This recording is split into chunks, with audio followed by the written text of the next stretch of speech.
Welcome back, it's me, Lou. I'm here for another action figure unboxing and review. Today from Jakks Pacific, we are featuring Sonic the Hedgehog from the upcoming film Sonic the Hedgehog 3. Okay, so I bought this at my local GameStop. It ran for $14.99. I've also seen this action figure at Target, so if you live in the States, those are the places to hit up.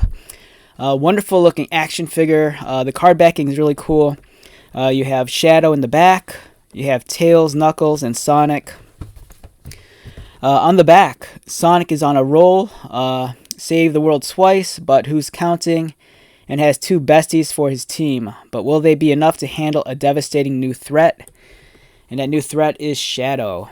Other figures in this assortment include Tails, Shadow, and Ivo Robotnik. Okay, so let's take this guy out. It looks like to be a fun action figure. Correct me if I'm wrong, but this figure looks larger than the previous figure we got for the live action film the last time a few years ago.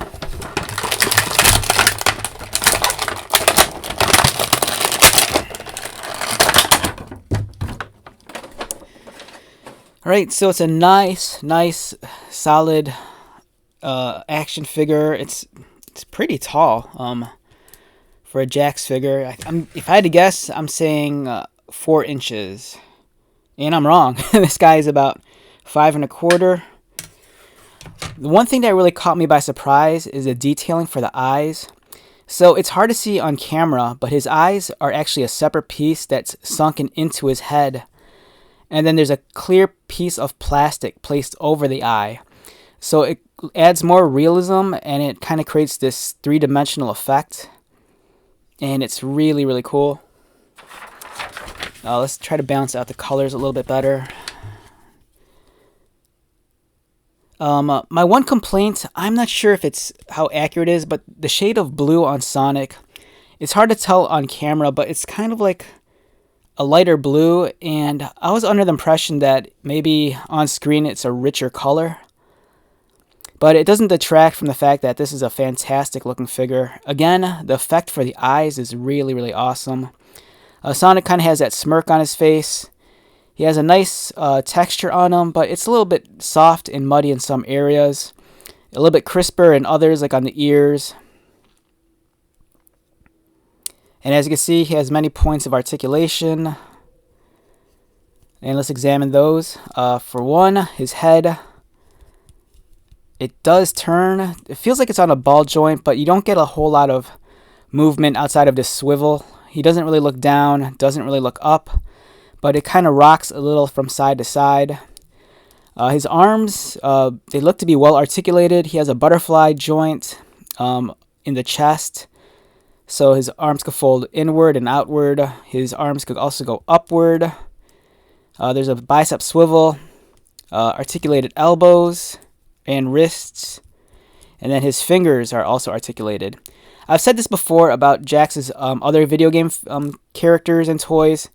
So characters that generally have like these thinner limbs, sometimes it's harder to position their arms and legs appropriately. Like sometimes if you want to lift it up, it's kind of hard to adjust and get it just right, so you kind of have to fiddle around with it.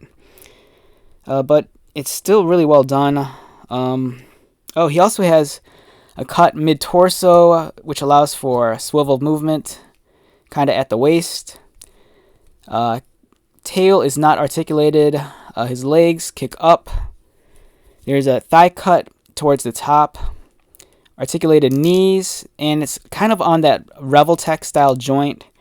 So it allows for also a swivel movement, both at the knee and towards the upper part of the shin. He has articulated ankles. And let's see if we can get him in some running poses, because it is Sonic the Hedgehog after all.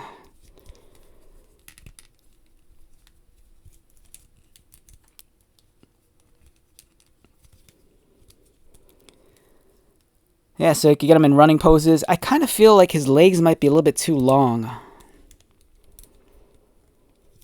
but I'd have to like take a screen grab of the actual model from the movie. Again, his arms are kind of hard to fiddle around with. I'm trying to get his arm down, but there we go.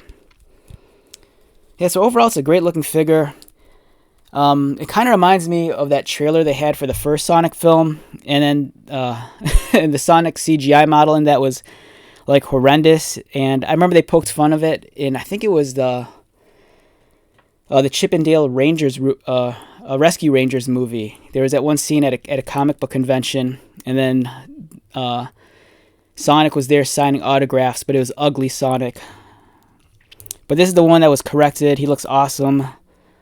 Fun looking figure, and I kind of want to get the whole set. I kind of feel like if you have Sonic, you need Tails. And if you have Sonic and Tails, you kind of need Shadow. And of course, Robotnik. I'm not sure if there's a Knuckles figure yet, though. But I'm sure in due time, we'll probably get that. Yeah, so awesome figure. If you have little ones who are into Sonic, and if they're always running around trying to reach Sonic speed, this is the toy to get them. Alright, so with that being said, let's wrap this one up. Once again, my name is Lou. If you're new to my channel, welcome. If you are a returning viewer or subscriber, thank you so much for your continued support. I greatly appreciate it. So until the next video, be safe, take care of yourself, buy lots of toys, and most importantly, be happy. And I'll see you at the next one. Alright, later.